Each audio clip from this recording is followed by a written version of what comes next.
Hi, welcome to my channel Nagendra Vepuri. ఈరోజు thumbnail లో సూచించినట్లుగా ఒక సరికొత్త విషయం మీద మనం మాట్లాడుకోబోతున్నాం. మీరు ఏమాత్రం డిసప్పాయింట్ అవ్వకుండా చాలా ఇంట్రెస్టింగ్గా ఉండే అంశం ఇది. ఎందుకంటే మనకి లైఫ్లో అవకాశాలు రావడం అరుదుగా ఉంటాయి, కానీ అవకాశాలు వచ్చినప్పుడు వాటిని వినియోగించుకునేవాడే ధన్యుడవుతాడు, సక్సెస్ఫుల్ పర్సన్ అవుతాడు. అవకాశాలు వచ్చినప్పుడు వాటిని వినియోగించుకోలేకపోతే అది దురదృష్టం కింద లెక్క. ఓకే, ఎందుకు చెప్తున్నానంటే ఇలాగా నాకు తెలిసి కొంతమంది అద్భుతమైన అవకాశాలు క్యాచ్ చేసుకున్నారు, వాళ్ళు పైకి వచ్చారు వృద్ధిలోకి. అదే సమయంలో కొంతమంది చేతికి వచ్చిన అవకాశాలని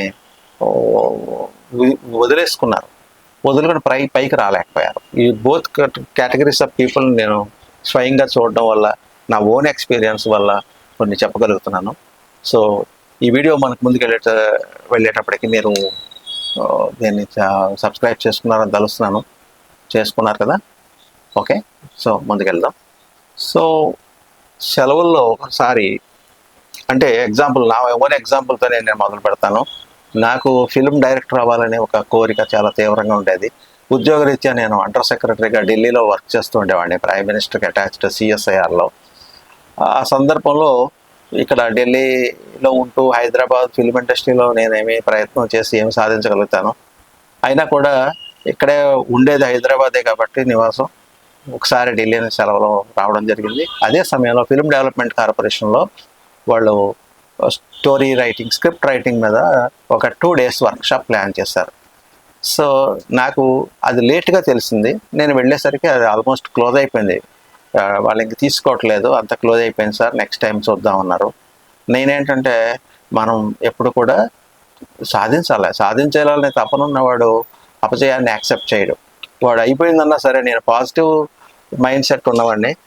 దాంతో అక్కడ కన్సర్న్డ్ ఆఫీసర్ ఎవరు, డైరెక్టర్ ఎవరు, IAS KV రమణాచారి గారు ఉండేవారు.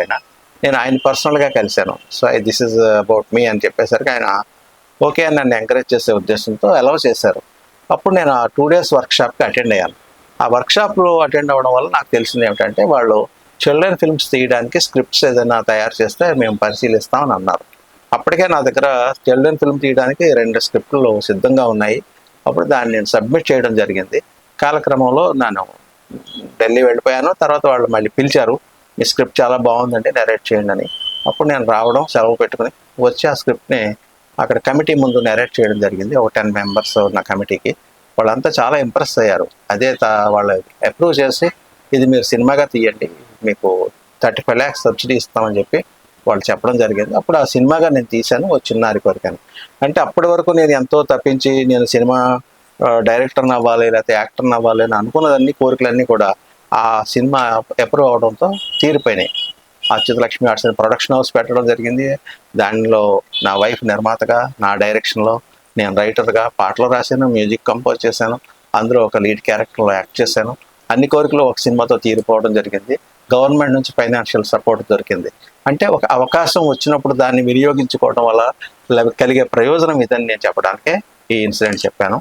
ఆ తర్వాత నాకు సినిమా డైరెక్టర్గా మంచి గుర్తింపు రావడం, ఇంకా చాలా ముందుకెళ్తూ వెళ్ళడం జరుగుతూ ఉంది. ఇదే విధంగా ఇంకొక వ్యక్తి, ఇంకో కథ చెప్తాను, ఇంకొక విషయం.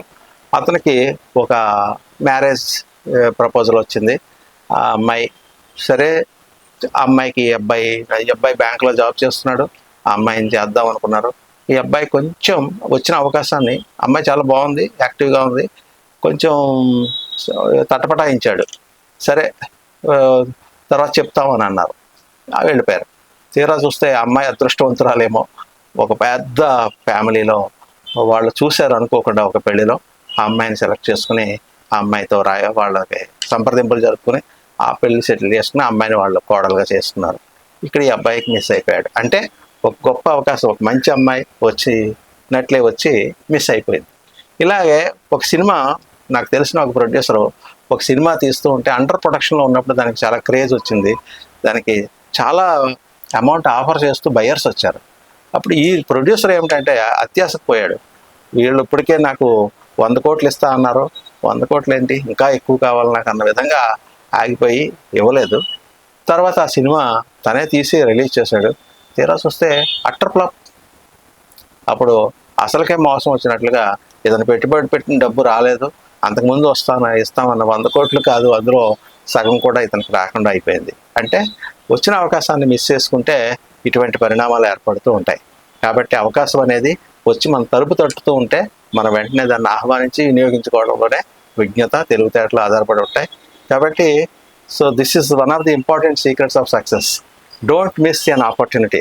దీనికి ఇంగ్లీష్లో సామెతలు కూడా ఉన్నాయి. ఏ bird in hand is worth 2 in bush. చేతిలో ఉన్న ఒక పక్షికి, గాలిలో ఎగురుతున్న 2 పక్షుల కంటే చేతిలో ఉన్న ఒక పక్షి చాలా విలువైంది అని. అలాగే దీపం ఉండగానే ఇల్లు చక్కబెట్టుకోవాలని ఇంకో సామెత ఉంది.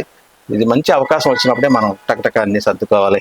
లేదా మబ్బుల్లో నీళ్లు చూసి ముంత వలక పోసుకోవడం అనేది ఇంకోటి ఉంది. ఇలాగా మనకు అనేక రకమైన సామెతలు కూడా ఉన్నాయి ఈ పాయింట్ చెప్పడానికి. ఏదైనా కూడా నేను చెప్పదలుచుకున్నది ఏమిటంటే, ఒక మంచి అవకాశం వచ్చినప్పుడు వెంటనే మనం దాన్ని యాక్సెప్ట్ చేస్తే దాని యొక్క లాభం, లబ్ధి, బెనిఫిట్ అనేది ఫ్యూచర్లో ఉంటుంది. ఇది రియల్ ఎస్టేట్లో పనిచేస్తుంది, గోల్డ్ పర్చేజెస్లో పనిచేస్తుంది, ఇంకా చాలా విషయాల్లో ఇది మనకి ఉపయోగపడే అంశం అన్నమాట. ఓకే, ఈ వీడియో మీకు నచ్చినట్లయితే మీరు లైక్ చేయండి, షేర్ చేయండి. మరిన్ని ఇలాంటి మంచి వీడియోలు నా నుంచి రావడానికి ప్రోత్సహించండి. ధన్యవాదాలు.